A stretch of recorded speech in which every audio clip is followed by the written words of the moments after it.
కుల నిర్మూలన దశలో మొదటి పోరాట దశ అంటరానితనం. ఆయన అంటరానితనం మీద పోరాటానికి ఫిక్స్ అయ్యాడు. ఇది పోవాలి ముందు, అది పోవాలంటే నమ్మించాలి. ఆశ్చర్యం ఏంటంటే ఈ వ్యూహం ఉంటుందంటే ఉంటుంది, మనకు కూడా ఉంటుందండి, ఇవాళ కూడా ఉంటుంది. నేను కమ్యూనిస్టులు ఉన్నారు కదా, కమ్యూనిస్టులు దేని గురించి పోరాడతారంటే కమ్యూనిజం కావాలని పోరాడు. కమ్యూనిజం అంటే ఏంటి తెలుసా ఎవరికైనా? కమ్యూనిజం అంటే ఏంటి? కమ్యూనిజం అంటే మేము ఆస్తులు ఉండవు, మీ యొక్క ఆస్తులు, మీ యొక్క ఉత్పత్తి సాధనాలు అవన్నీ కూడా సమాజపరం ప్రభుత్వపరం అయిపోతాయి. అవన్నీ సమిష్టి వ్యవసాయ క్షేత్రాలు వస్తాయి, మీ పేరు మీద ఏముండదు, సమాజపరం అవుతాయి. అది వాళ్ళ సిద్ధాంతం. కానీ కమ్యూనిస్టులు మొట్టమొదటి ఏం చేస్తారు? దున్నేవాడికే భూమి, భూ సంస్కరణలను పోరాడతారు. వీళ్ళ సిద్ధాంతం ఏంటి? నీకు భూమి లేకుండా మొత్తం వ్యవసాయ క్షేత్రం తేవాలి. కానీ ఇప్పుడేమంటారు? దానికి వ్యతిరేకంగా నీకు కొంత భూమి పెంచాలని పోరాడుతున్నారు. అదే ఆశయం అయితే ఇదెందుకు పోరాడతావు అంటే ఇది ఒక దశ.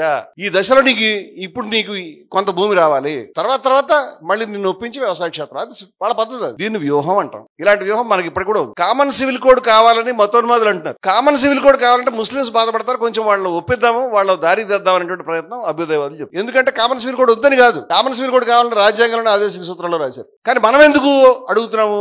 ఎందుకంటే ఈ దశ పనికిరాదు. ఏ దశలో ఏది చేపట్టాలో అది చేపట్టాలి. ఇది గాంధీ గారి పద్ధతి. అందుచేత ఆయన అంటరాని తన మీద యుద్ధాన్ని ఎంచుకున్నాడు. ఇది మొదటి దశ.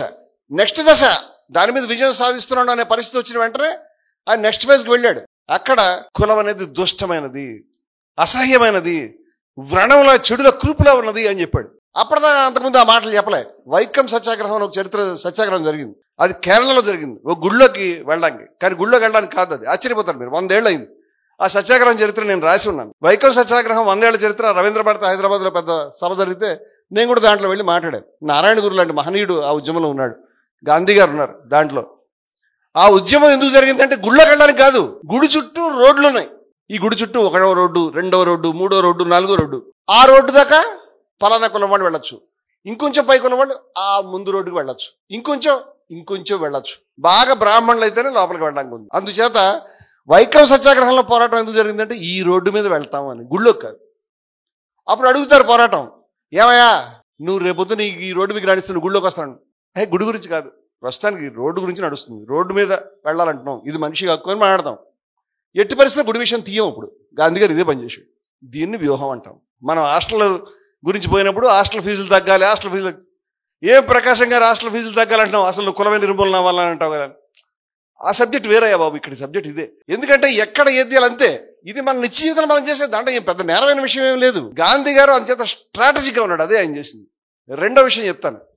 గాంధీ గారి గురించి మీరు చెప్పే విషయాల్లో, గాంధీ కాదు ఎవరి గురించైనా, అంబేద్కర్ గురించైనా, గాంధీ గురించైనా, వివేకానందుడి గురించైనా, మార్క్స్ గురించైనా, మీ ప్రపంచంలో బుద్ధుడు ఎవరి గురించైనా సరే సత్యాసత్య వివేచన చేయండి, తెలుసుకోండి. తెలుసుకోకుండా ఇది ఏది నమ్మవద్దు.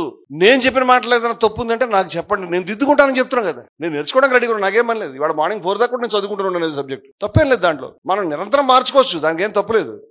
కానీ నమ్మడానికి దూకకండి. గాంధీ గారు రిజర్వేషన్లు ఎప్పుడు వ్యతిరేకించాలి, శుద్ధ అబద్ధం అది.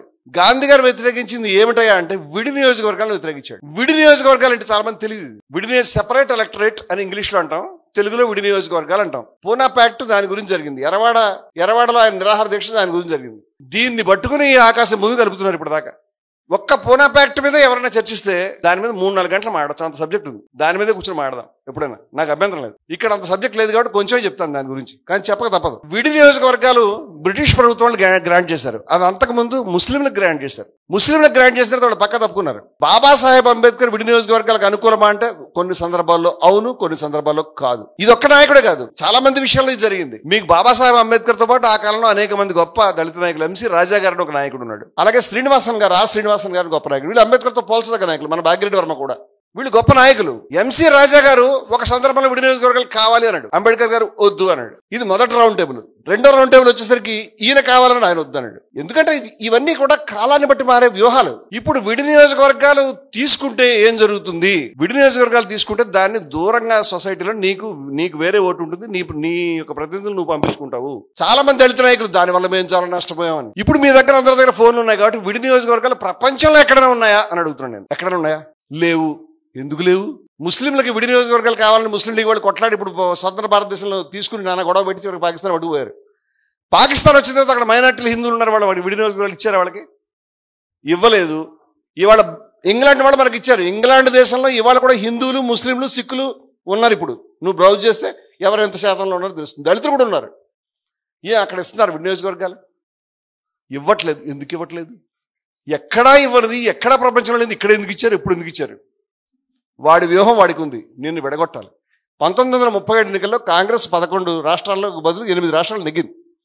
మిగతా రాష్ట్రాల్లో కూడా లాంగెస్ట్ పార్టీ, ఇంకో పార్టీ లేదు. దేశ ప్రజలంతా ఓ పార్టీ వెనకాల ఉన్నారు. ఇది నచ్చలేదు బ్రిటిష్ ప్రభుత్వానికి, అంచేత విడదీయాలి. 1916లో వాళ్ళు మొట్టమొదటిసారి ముస్లింస్ని విడదీశారు. అప్పుడు గాంధీ గారు లేడు రంగంలో. అదేం సరైన పని కాదు. అంబేద్కర్ చెప్పాడు ఇది విషయం, విడి నియోజకవర్గాలు మంచిది కాదని చెప్పాడు ఆ సందర్భంలో. తర్వాత కూడా చాలా సందర్భాలు జాయింట్ ఎలక్టరేట్ కావాలని చెప్పాడు ఆయన. కానీ రెండవ రౌండ్ టేబుల్ కాన్ఫరెన్స్కి వెళ్ళిన తర్వాత పరిస్థితి వేరేగా ఉంది. అసలు రౌండ్ టేబుల్ కాన్ఫరెన్స్ జరగకముందు గాంధీ ఇర్విన్ ఉడంబడికని వాళ్ళిద్దరు కూర్చొని మాట్లాడుకునేవారు, గాంధీ గారు వైస్రాయ్. గాంధీ ఇర్విన్ ఉడంబడిక తర్వాత అది 20s జరిగింది. అబ్బా తప్పు చేసాం అని బ్రిటిష్ వాళ్ళు అనుకున్నారు.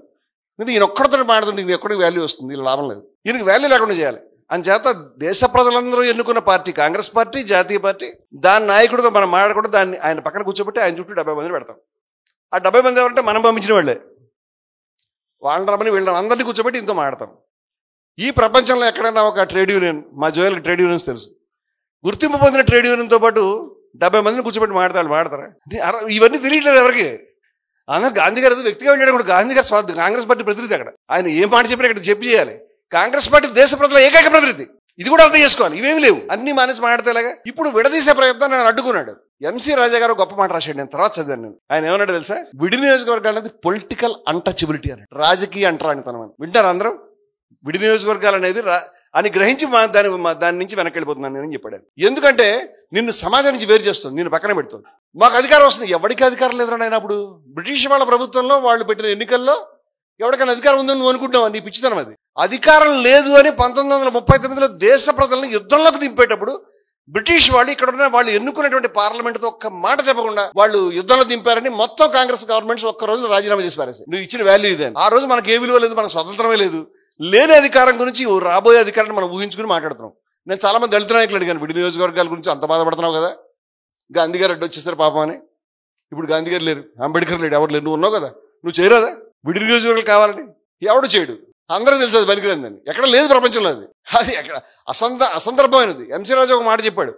ఎంసీ రాజా దగ్గరకు వచ్చి విడి నియోజకవర్గాలు కనుక నువ్వు తీసుకుంటే నీ ఓటు నువ్వు వేసుకోవచ్చు కదా అని చెప్పారు. ఆయన చెప్పాడు, నేను దీన్ని పొలిటికల్ అన్టచబిలిటీ అంటున్నాను నేను.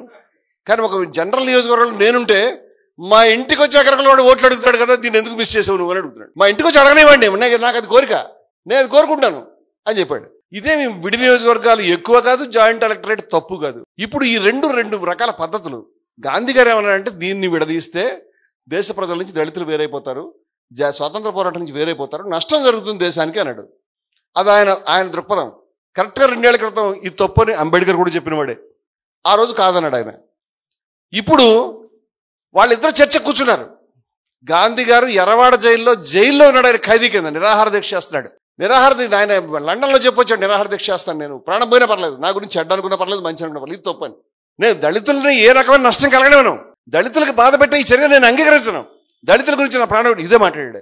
దళితులు నష్టం చేస్తాను అనలేదు, దళితులు నష్టం చేయనివ్వకూడదు అన్నాడు. అప్పుడు మీకు ఆశ్చర్యమైన విషయాలు చెప్తాను. ఎర్రవాడ జైల్లో గాంధీ గారి నిరాహార దీక్ష అక్కడ జరుగుతుంటే ఆయన ఆ జైల్లో ఉంటే బయట కూర్చుని కొంతమంది కాంగ్రెస్ పార్టీ అగ్రకులాలు లేకపోతే పెద్ద మనుషులు, కొంతమంది దళిత ప్రతినిధులు, శ్రీనివాసన్, ఎంసీ రాజాను, అంబేద్కర్ లాంటి వాళ్ళు ఇటు పక్క వీళ్ళు కూర్చొని చర్చలు చేసుకుంటున్నారు. చర్చల్లో అంబేద్కర్ గారును దళిత ప్రతినిధులు ఏమన్నారో తెలుసా? ఆశ్చర్యపోతారు మీరు, తెలియాలి ఇలాంటి విషయాలు. నేను అందుకే అసలు రౌండ్ టేబుల్ కాన్ఫరెన్స్ మీద అసలు మనం డిస్కషన్ చేయాలనుకుంటాను. ఏమన్నారంటే, మీతో కాదు, గాంధీ అయితే మా మాట ఒక క్షణంలో ఒప్పుకుంటాడు, ఆయన మాకు దగ్గర, ఆయనతో మాట్లాడుకుంటాం, మీరు అన్ని ఏదో ఒప్పుకుంటారు, నేను వెళ్ళి ఆయనతో మాడతానని చెప్పాడు Ambedkar. That is the confidence. ఆయన లోపలికి వెళ్ళాడు. ఆయన చెప్పిందంతా ఈయన 5 రోజులు ఈ తిండి లేదు, కిడ్నీ పోయింది, అన్ని పోయింది, డాక్టర్లు చెప్తాడు ఎనీ మూమెంట్ పోతాడు, జాగ్రత్త అని చెప్తున్నారు. 70-60 ఏళ్ళ వయసు అప్పటికి ఆయన దాటి ఉన్నాడు. అలాంటి మనిషి దగ్గరికి వచ్చి మాట్లాడుతుంటే ఏజ్ కొంచెం అడ్డు చెప్పానేమో. ఆయన అంబేద్కర్ చెప్పింది విని ఆయన రెస్పాన్స్ చెప్తున్నాడు. అది చాలా సార్లు అంబేద్కర్ ఊహించిన దానికంటే ఎక్కువ సర్ప్రైజ్ ఉంది దాంట్లో. తీసుకో 10 ఏళ్ళు 5 ఏళ్ళుగా పెట్టే రిఫరెండం అని చాలా ఈజీగా చెప్తున్నాడు మాటలన్నీ. వీళ్ళు బయటకు వెళ్ళి మళ్ళీ మాట్లాడుతున్నారు. 2-3 సార్లు అంబేద్కర్ వెళ్ళి ఆయనతో మాట్లాడడం అనేది జరిగింది. అప్పుడు అంబేద్కర్ ఆ సందర్భాల్లో ఒక మాట చెప్పాడు. ఆయన దగ్గరికి వెళ్ళినప్పుడు ఆయన నేను ఎంత దగ్గర నాకు అర్థమైంది. నేను చెప్పలే, అంబేద్కర్ చెప్పాడు. ఎక్కడ చెప్పాడు చూపిస్తాను రా, నువ్వు కదా ఆవేశపడుతున్నావు. నేను అంబేద్కర్ చెప్తున్నాను.